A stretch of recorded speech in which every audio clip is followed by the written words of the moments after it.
ग्राम सभा का नुकसान कहाँ पे हुआ है मैं आपको बताऊं। जो ये प्रतिनिधियों के बीच में जो तालमेल नहीं रहा, वहां पे ग्राम सभा का नुकसान हुआ है। इसकी उससे नहीं बन रही, उसकी इससे नहीं बन रही, जिससे ईगो आ चुका है हाँ। एक दूसरे प्रतिनिधि पे, एक दूसरे के लिए कि ये काम कैसे इसने कर लिया, मैं क्यों नहीं कर पा रहा हूँ। हाँ। जहाँ पे ग्राम सभा का विकास रुका है। मैंने देखा कि बंगाली नाले के बहुत बुरे हाल है, सोंग नदी के बुरे हाल है। इसके बाद जैसे मैंने जो एग्जांपल दिए कि अगर आपकी माता जी चुन के आती हैं तो आपके पास क्या प्लान है कि भाई। तो हमारा जो आने वाला विजन यही होगा कि हर गली मोहल्ले के बाहर पे एक डस्टबिन रहे। नशे के खिलाफ आपकी क्या स्ट्रेटेजी है कि रोड के किनारे नालियां हैं वो भी अभी जाम हो गई। अभी परसों की बारिश के हाल देखिए आप कि इसका प्रॉपर एक ड्रेनेज सिस्टम बनाने की हमारी कोशिश रही है कि अगले जो वोटर बैंक तैयार होगा, जो नए नौजवान जो बच्चे हैं उनके लिए क्या स्ट्रेटेजी रहेगी कि भाई एक पक्ष वो भी आपको देखना पड़ेगा ना कि हाँ हमें इनके लिए भी काम करना है। इको पार्क अभी हमारा नीचे बन रहा है, उसमें भी जब झूले वगैरह लगे तो वो ऐसे ही उसका वो हुआ, क्योंकि जिनको झूलना चाहिए था वो नहीं झूल रहे और ओवरवेट लोग उसमें। जो निवर्तमान प्रधान जी हैं या कहीं पे की जो सत्ता है कि जो अगर सत्ता चेंज होती है तो जो अधूरे काम है तो वो क्या पूरे होंगे। नमस्कार दोस्तों, तो जैसे कि आपको पता है कि इस समय उत्तराखंड में जो पंचायती राज के चुनाव हैं वो होने वाले हैं आगामी 28 तारीख को। और इसी सिलसिले में आज हमारे साथ है कुलदीप रावत। इनको काफ़ी लोग जानते हैं खदरी में, काफ़ी इनका अच्छा युवाओं के साथ काफ़ी पकड़ है। और हमारे कुलदीप भाई भी तैयारी कर रहे थे अभी चुनाव की, पर महिला सीट आने के कारण अब इनकी माताजी तैयारी कर रहे हैं। तो इसी सिलसिले में आज कुलदीप रावत जी से जो है आज बातचीत करेंगे। तो बताइए कि क्या क्या और कैसे कैसे तैयारियां चल रही है सब। सर्वप्रथम मैं सभी को नमस्कार करना चाहूंगा, जितने भी आपके व्यूअर्स हैं, समस्त क्षेत्र की जनता है, सबको मेरा दंडवत प्रणाम। हाँ, तैयारियां बहुत अच्छी चल रही है। तैयारियां हमारी पिछले जब से तिथि आई है तब से तैयारियां नहीं थी हमारी पिछले 5 साल से ही। पिछला चुनाव का जैसे ही रिजल्ट आया था वैसे ही मैंने सबको बोल दिया था कि जो अगला त्रिस्तरीय पंचायत चुनाव होगा उसमें मैं प्रतिभाग करूंगा। मैंने सबको सार्वजनिक किया था और मेरी तैयारियां भी थी पिछले 5 सालों से। मगर आरक्षण आ गया है, सरकार ने महिला आरक्षित सीट कर दी है। अब तैयारियां हमारी काफी अच्छी थी। हमारे पास जब महिला सीट आई तो हमारी माताजी से मुझे परिपूर्ण कोई कैंडिडेट लगता नहीं है जी, क्योंकि आपकी माताजी भी खदरी में पूर्व प्रधान के रूप में कार्यरत रही है, तो एक आपका स्ट्रॉन्ग वैसा भी है इस समय बोलने के लिए। आपकी माताजी भी काफी एक्टिव हैं और काफी पहले से भी एक्टिव है, तो वो आपको क्या प्लस पॉइंट लगता है, क्या लगता है कि 2013 से हमने विपक्ष की भी भूमिका निभाई है। एक सक्रिय ग्राम सभा के प्रतिनिधि बोल लीजिए, जनसेवक बोल लीजिए, समाज सेवक बोल लीजिए, उन सब की भूमिका हमने निभाई है। जितनी भी सामाजिक चीजें हुई है या कोई सांस्कृतिक चीजें हुई है, उन सब में हमने बढ़ चढ़कर भाग लिया है। चाहे किसी के साथ कंधे से कंधा मिला के खड़े होने की बात हो, चाहे गलत नीतियों का विरोध करने की बात हो। जैसे कि हर प्रत्याशी बोलता है कि बिजली, पानी, रोड, ये तो एक बहुत बेसिक सी हो गई। और ये मुझे लगता है कि आज से 10 साल पहले जो भी चुनाव होते होंगे वहां पर ये एक फिट भी बैठता था। कि मुझे तो नहीं लगता कि आज की डेट में किसी भी ग्राम सभा में बिजली, पानी और सड़क की कोई समस्या है। हाँ, उसको रिपेयरिंग करना, समय के साथ साथ उसको मेंटेन करना, ये एक चुनौती हो जाती है। पर अब तो सड़कों का काफी जाल भी बिछा हुआ है, बिजली भी ठीक ठाक रहती है। तो इन सब से ऊपर आपके और क्या क्या वो होंगे? क्योंकि हमारी जो ग्राम सभा है ये कृषि भूमि है। काफी ज्यादा लोगों के पास कृषि है, खेती बाड़ी है, पशुपालन है। इन सबको देखते हुए जो सरकार की तरफ से योजना आ सकती है, कृषि भूमियों के लिए क्या कर सकते हैं हम, फेंसिंग, तार बाड़ का हम उनके लिए योजना कर सकते हैं। कृषि भूमि भी रही कहाँ उतनी, क्योंकि हमारे जैसे खदरी का एक मेन जो एक अट्रैक्शन था आपका सेरा, और जो भी आपकी छोटी छोटी जमीनें और थी, मैक्सिमम हर जगह पे तो प्लॉटिंग हो चुकी है। जी। और जो खेत भी है वो अब इतने बड़े नहीं रहे, मतलब वो एक एक बीघा के आसपास ही लोगों के पास खेत है।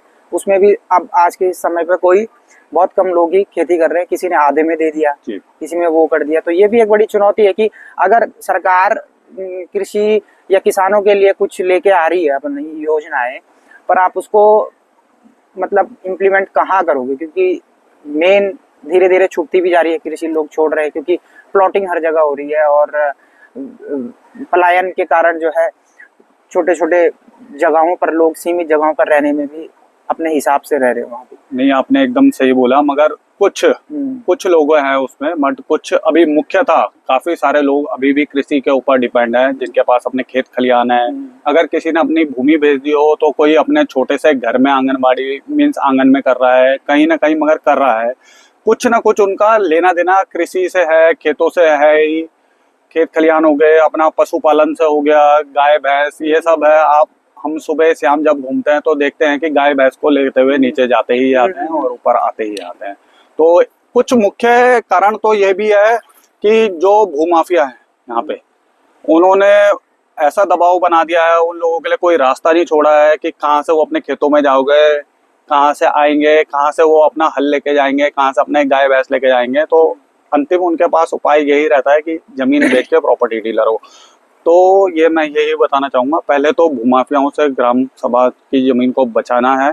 और ये लड़ाई आज की नहीं है, ये मेरे हिसाब से 15, 20, 25 सालों से, जिनको जब शायद मेरे हिसाब से हम पैदा भी नहीं हुए थे, ये तब से लड़ी चली आ रही है। तो और ये आगे माफिया की लड़ाई तो जैसे हर जो भी सत्ता में आया है, खदरी या कोई भी आसपास के जो और जगह, तो वो उनका तो मेन टॉपिक रहता ही है। अभी जो हमारे निवर्तमान जो प्रधान जी है, वो भी इसी में ही काफी उन्होंने अपना जोर दिया, भूमाफिया। और इससे पहले और उससे पहले जब आपकी माता जी भी थी, उस समय भी मतलब ये तो काफी पहले से ही चलता आ रहा है। तो देखिए, ये लड़ाई तो पहले से ही चली आ रही है अभी, पर इसका समाधान निकालना, इसका समाधान अभी भी चल ही रहा है कोर्ट में, जिसमें हमारी निवर्तमान प्रधान जी थी, वो लड़ रही है। हम भी उनके साथ है और आगे भी अगर कोई भी बनता, हम इस लड़ाई में उनके साथ कंधे से कंधा मिला के खड़ा रहेंगे। कुछ योजनाएं या कुछ ऐसी ग्राम सभा के हित में जो चीजें हैं, भले आप उसमें विपक्ष की भूमिका में हो, पर ये तो है जो एक मैं आपको बताना चाहूंगा कि अभी जो ग्राम समाज जूझ रहा है, एक तो भूमाफिया हो चुका है, दूसरा गंदगी से जूझ रहा है। कूड़ा निस्तारण एक बहुत बड़ा एक टॉपिक हो सकता है कि जिसमें मुझे लगता है जो एक काफी स्ट्रॉन्ग पॉइंट हो सकता है प्रत्याशियों के लिए कि इसमें काम करने की कोशिश करेंगे आगे। मैं आपको एक चीज बताना चाहूंगा, इसमें कई लोग बोलेंगे कि कूड़ा वाहन आता है, कूड़ा वाहन आता है, मगर कब आता है? हफ्ते में एक बार। अब किसी का एक दिन का कूड़ा होगा, नहीं, हफ्ते में 2 या 3 दिन तो मारता है चक्कर। कई बार कम बार भी आता है, रेगुलर नहीं आता है, रोज नहीं आता है, रोज नहीं आता है, मारता है। और प्लस मैं आपको ये बताना चाहूंगा, कूड़ा हर किसी ने कूड़ा का कार्ड नहीं बना रखा है।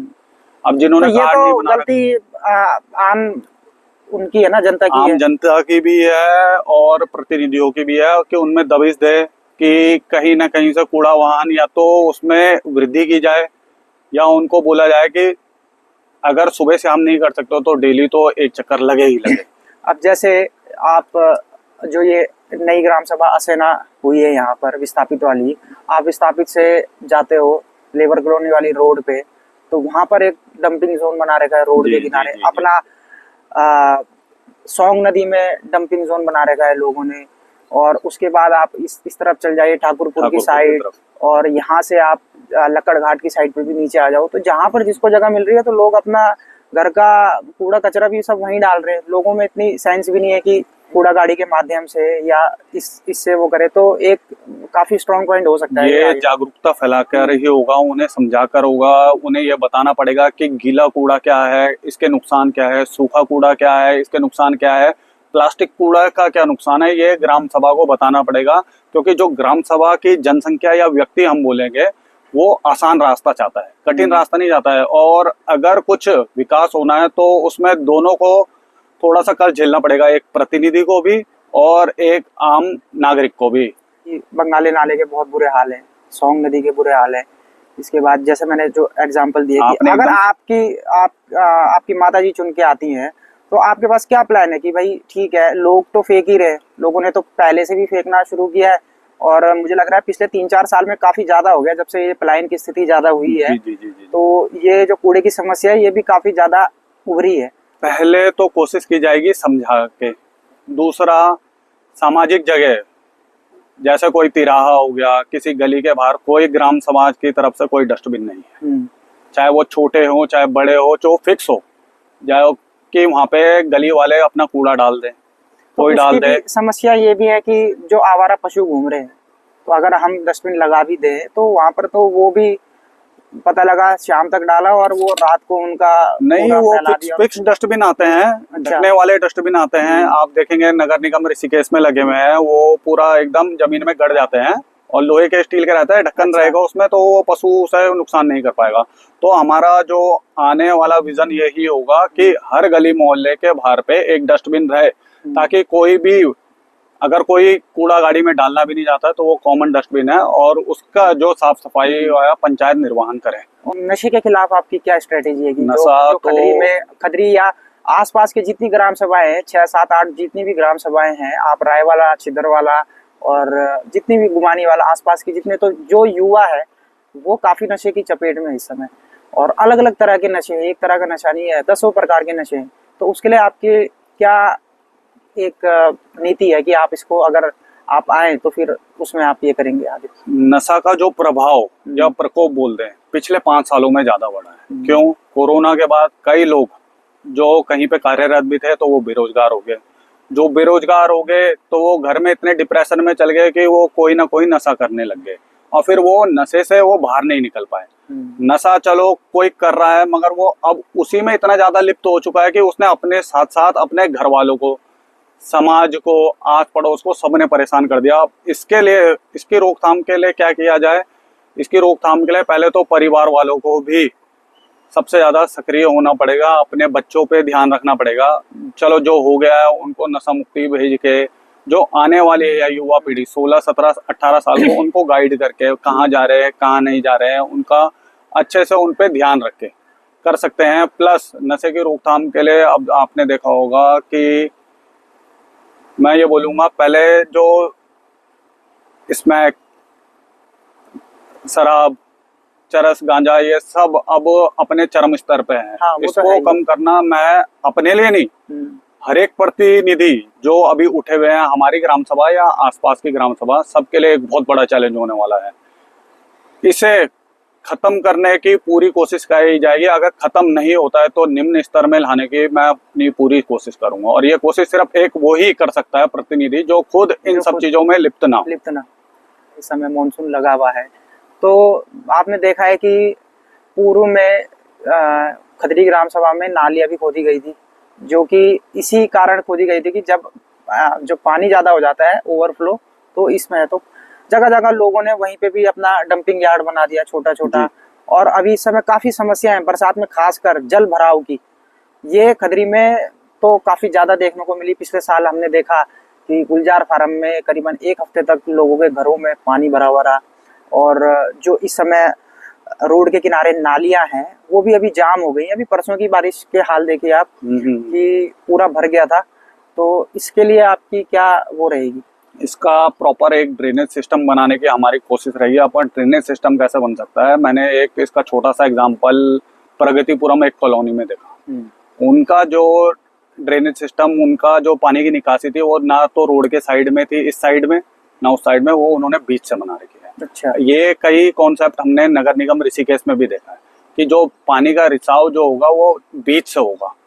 तो नगर निगम में भी तो फेल हो जाता है। अगर 1 घंटा अच्छे से बारिश हो जाए तो वहां पर आप देखते हो कि चुंगी का जो एरिया है और जो कॉलेज की तरफ जो ढलान आती है, तो वहां पे तो ऐसा हो जाता है कि बिल्कुल ऐसा नदी सी बन जाती है। उसको निम्न स्तर में लाने की कोशिश करेंगे कि जिससे जान माल की हानि ना हो, किसी के घर में पानी ना घुसे। प्लस आपने देखा होगा अभी इधर ये बलजीत फार्म से नीचे पे जहाँ से वो सोंग नदी का पानी आता है, वहां पे बाढ़ सुरक्षा का कार्य कुछ नहीं हुआ।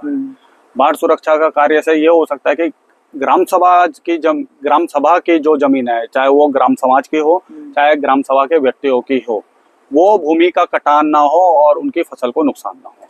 ये इसमें सिंचाई विभाग की भी एक बहुत बड़ा रोल रहता है। ड्रेनेज सिस्टम, और मुझे ऐसा लगता है कि इसमें जनता को भी जागरूक होने की जरूरत है। अपने लेवल में अगर ये काम शुरू हो तो जैसे जो ड्रेनेज तभी अच्छे से काम करेगा जब वो नालियां भी साफ रहेंगी, जब रोडें साफ रहेंगी।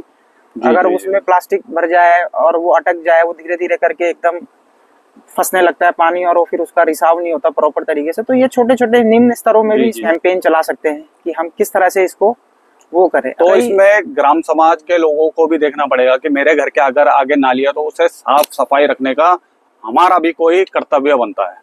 अब जैसे जो नए जो वोटर बैंक है, जो पिछले जो चुनाव के सत्र में उस समय जो 13 से 15 की जो एज में रहे होंगे, इस साल इस चुनावी सत्र में वो करीबन वोट बैंक बन गया होगा। उनके लिए क्या स्ट्रेटेजी रहेगी कि भाई एक पक्ष वो भी आपको देखना पड़ेगा ना कि हाँ हमें इनके लिए भी काम करना है। उन पक्ष के लिए हमने पूर्व में भी काम किया है और कैसे किया है मैं आपको बताना चाहूंगा। जब वो स्कूल में थे, हाँ, उन्होंने अपने क्लास में कुछ टॉप किया 10वीं 12वीं में, तो उन सबको हमने पुरस्कृत किया है। एक उन्हें छोटा सा हमने एक मोटिवेट करने का एक काम किया है कि समाज में उन्हें अलग पहचान मिले, लोगों को पता लगे कि ये सब हुआ है या हम टॉप आए हैं किसी चीज में, कोई खेल प्रतियोगिता में, कोई किसी योगा में आया है, तो हमने उन्हें मीन्स उत्थान देने का कि अच्छे कामों का, अगर बुरे कामों का बखान हो रहा है तो अच्छे कामों का भी उत्थान होना चाहिए। हाँ। तो इसमें भी जैसे अब वो तो पढ़ाई एक क्षेत्र हो गया, जैसे खेलकूद हो गया, और भी काफी सारे क्षेत्र हैं जिसमें युवाओं को कई बार उतना स्कोप नहीं मिल पाता है। तो वहाँ पे क्या स्ट्रेटेजी, क्योंकि देखिए खदरी का जो फील्ड है एकमात्र जो इंटर कॉलेज का वो था, वो भी अब उतना नहीं खुल पाता है। वो पहले तो रेगुलर खुल जाता था, अब वो भी बंद है। और फिर बचा कुचा हमारा जो ये पॉलिटेक्निक वाला जो एरिया है, यहीं पर ही ज्यादातर नवयुवक आते हैं। और जो ऊपर जो बेकरी वाला फील्ड है वहाँ पर भी उतनी फैसिलिटी नहीं है इस समय। मैं एक बार और ग्राम सभा के लोगों से कहना चाहूंगा, युवाओं से स्पेशल, आजकल आप सभी जा रहे होंगे, वो पूरा फील्ड बंद है, ताला लगा रखा है। किसकी गलती है? ये हम सबकी गलती है। ताला लगाने के बावजूद भी बच्चे उसमें जा रहे हैं दीवार कूद कर, और दीवार बहुत बड़ी है। तो स्कूल प्रशासन से जरूर हम बहुत जल्द उसमें बात करने वाले हैं कि कृपया करके ये ग्राम सभा के युवाओं के लिए, जिसमें युवा नहीं जाते हैं, महिलाएं भी जाती हैं, लड़कियां भी जाते हैं, बुजुर्ग भी जाते हैं, सब कोई खेलने के पर्पज से जाता है, कोई प्रैक्टिस के पर्पज से, कोई वॉक, कोई रनिंग के पर्पज से जाता है। जिससे नुकसान किसका हो रहा है? इन लोगों को हो रहा है। और इसके बदले में जो स्कूल प्रशासन कहता है कि उनकी जो है सरकारी चीजें वो तोड़ी जा रही है। तो मैं उनसे एक चीज और पूछना चाहूंगा, अगर वो ये वीडियो देखेंगे तो क्या जो उत्पाती लोग हैं वो दीवार कूद के अभी भी जा रहे हैं? क्या वो महिलाएं तोड़ती है जो दीवार नहीं कूद सकती? क्या वो बुजुर्ग लोग तोड़ते हैं? क्या वो छोटे बच्चे तोड़ते हैं? वो जो अगर उत्पाती अगर कोई होगा भी, वो दीवार कूद के भी जा सकता है। तो ये मत सोचे कि आपकी जो चीजें वैसे भी बच जाएगी। उसके लिए हमको थोड़ा हाईटेक होना पड़ेगा, उसमें अच्छे कैमरे लगाने पड़ेंगे, उन लोगों को चिन्हित करना पड़ेगा, और एक फिक्स टाइम विद्यालय प्रशासन की तरफ से देना पड़ेगा कि अगर शाम को 5 बजे खुल रहा है तो 8 बजे यहाँ पे ताला लग जाएगा। 8 बजे तक। जब उनके पास चौकीदार है तो वो 15-20 मिनट पहले वहां से सबको खाली करवा के अपना 8 बजे ताला मार सकता है, जिससे ग्राम सभा के भी हित में रहे, युवाओं के हित में भी रहे, और स्कूल प्रशासन के भी हित में रहे। हम चाहते हैं कि किसी का नुकसान नहीं होना चाहिए, ना तो विद्यालय प्रशासन का, ना ग्राम सभा का। तो ये जो कुछ ऐसे ही पॉइंट हैं, मुझे लगता है कि हमने जो ये डिस्कशन किया, ये ऐसे पॉइंट है कि ये आपकी अगर माता जी या आप चुन के आते हैं तो इनमें काम करना जरूरी है। और ये एक ऐसे पॉइंट भी हैं जो हर ग्राम सभा के पॉइंट्स हैं, मतलब कि हर ग्राम सभा में ये कहीं ना कहीं लूप होल्स हैं। देखिए बिजली पानी सड़क हर जगह आज के समय पर है, बाकी शिक्षा भी है ही, ऐसा भी नहीं बोल सकते कि भाई स्कूल्स नहीं है, ये नहीं है। हमारा जो एरिया है, जो ऋषिकेश वैली के अंदर जो भी ग्राम सभाएं आती हैं, काफ़ी सक्षम रूप से विकसित हैं आज के समय पे। और बस इनमें जो ये जो छोटे छोटे और पॉइंट्स हैं, ये ज़्यादा कवर करने की कोशिश है। बाकी जो योजनाएं आती हैं सरकार की तरफ से, वो तो आती ही रहती हैं। मैं एक चीज और आपको बताना चाहूंगा, जो हमारे एजेंडा या मैं सोचता हूँ, मेरा विजन है कि हम सामाजिक जगहों में जहाँ पे लोगों का उठना बैठना हो, शेड सीटिंग बनाऊंगा मैं उसमें, कि ऊपर शेड हो और नीचे अच्छी बेंच हो, और उसे मैं वाईफाई जोन में कन्वर्ट जरूर करूंगा। ये मेरा वादा है अगर हम आते हैं जो। तो शेड सीटिंग में क्या होगा, वाईफाई जोन बन जाएगा अगर वो, तो उसमें युवा भी बैठ सकते हैं, कोई गृहिणी भी बैठ सकती है, महिलाएं भी बैठ सकते हैं, युवा पीढ़ी भी बैठ सकता है, वहाँ पे वाईफाई का वो आनंद उठा सकते हैं। तो अब सिटिंग जोन तो पहले भी है, मतलब बने, पिछली जो वो है बेंचें लगी हैं, और उसमें भी असामाजिक तत्व कोई आ रहा है। आपको बताना चाहूंगा, बेंच लगी है, रख रखाव कुछ नहीं हुआ है, चाहे वो किसी मेन चीज तो यही है। देखिए करना तो अब आपका जैसे एक एजेंडा है या आपका जो एक मोटिव है, जितने भी प्रत्याशी हैं सबका मोटिव अच्छा ही काम करने के लिए जी, है। जी, ऐसा जी, तो है जी, नहीं जी। कि कोई ये बोल दे कि भाई मेरा नहीं है, मैं तो वो कर दूंगा, बर्बाद कर दूंगा, ये कर दूंगा। जी सभी का ही है मतलब जी उसमें ना। पर जो मेन पॉइंट यही है, जो बेसिक लोगों का जो ये है सोचने का जो तरीका, कि चीजें अगर हमारे लिए यूज में आ रही है तो वो उसकी बेसिक जो रख रखाव है शुरुआती तौर पे वो भी हमें ही रखनी होगी। इसका जी एक आप उदाहरण ये वाला ले लीजिए, जो इको पार्क अभी हाँ हमारा जी नीचे बन रहा है, उसमें भी जब झूले वगैरह लगे तो वो ऐसे ही उसका वो हुआ, क्योंकि जिनको झूलना चाहिए था वो नहीं झूल रहे हैं और ओवरवेट लोग उसमें जी कर जी रहे हैं। जी अच्छा, एक सवाल और भी है, देखिए काफी लोगों के मन में ये रहता है कि जो निवर्तमान प्रधान जी हैं या कहीं पे की जो सत्ता है, कि जो अगर सत्ता चेंज होती है तो जो अधूरे काम है तो वो क्या पूरे होंगे? कि देखिए उनका भी एक विजन है।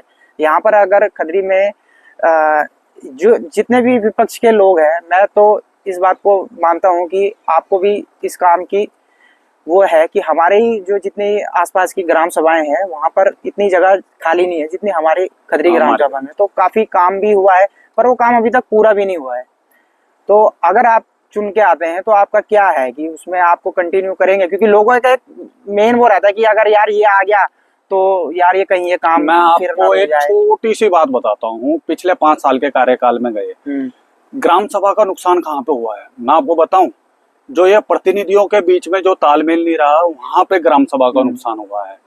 इसकी उससे नहीं बन रही, उसकी इससे नहीं बन रही, जिससे ईगो आ चुका है हाँ एक दूसरे प्रतिनिधि पे, एक दूसरे के लिए कि ये काम कैसे इसने कर लिया, मैं क्यों नहीं कर पा रहा हूँ। हाँ जहाँ पे ग्राम सभा का विकास रुका है रुका है, और ये यहीं बात पे ही सत्य रुक है। रहा, यहीं पे ही काम रुकता है। क्योंकि देखिए 5 साल का अगर माना जाए तो हमारा अमृत सरोवर काफी जितनी मैंने जितने ग्राम सभाओं में अमृत सरोवर देखे तो सबसे बड़ा अमृत सरोवर है, और इसको जी बनने में ही 2 से 3 साल लग गए, जो पूरा एरिया है। और पर अभी भी काम उसमें थोड़ा बचा हुआ है, जी जी 30 से 40% काम अभी जी बचा हुआ है।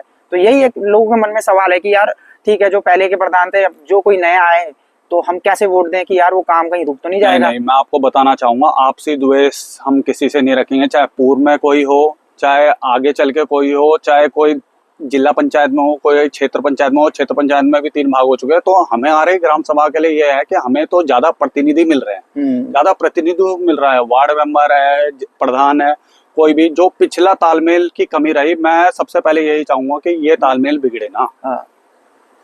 तो हमारे साथ थे कुलदीप रावत जी, और ये कुछ ऐसे पॉइंट थे कि जो योजनाओं से हटके थे। देखिए योजनाएं तो जब आप सत्ता में आते हो तो योजनाएं तो आती रहती है, हर तीसरे महीने में, चौथे महीने में कभी कुछ डिस्ट्रीब्यूशन हो रहा है, कभी कुछ हो रहा। तो ऐसा नहीं है कि सरकार योजनाएं नहीं लेके आ रही है, योजना तो आती रहती है। योजनाओं के अलावा आपका क्या विजन है लोगों के लिए, वो काफी ज्यादा महत्वपूर्ण होता है। आपके भी अगर कुछ सुझाव होंगे तो कमेंट्स में बताएं। और बाकी बहुत बहुत धन्यवाद कुलदीप रावत जी। और बाकी आप कुलदीप रावत जी से जरूर जुड़िए। काफी सक्रिय युवा है और खदरी में युवाओं के बीच काफी इनकी पकड़ है और काफी घुलन मिलन व्यवहार है जो खदरी में जितने भी युवा हो गए और बूढ़े बुजुर्ग हो गए। बाकी मातृशक्ति से तो इनकी माता जी का तो है ही पहले से ही अच्छा व्यवहार। तो उम्मीद है और आशा करते हैं काफी अच्छा चुनाव आपका जाए। जी जी आपकी तैयारी भी काफी अच्छी लग रही है और बातचीत करके काफी अच्छा लगा जी, आपसे। धन्यवाद। धन्यवाद अखिल भाई। धन्यवाद।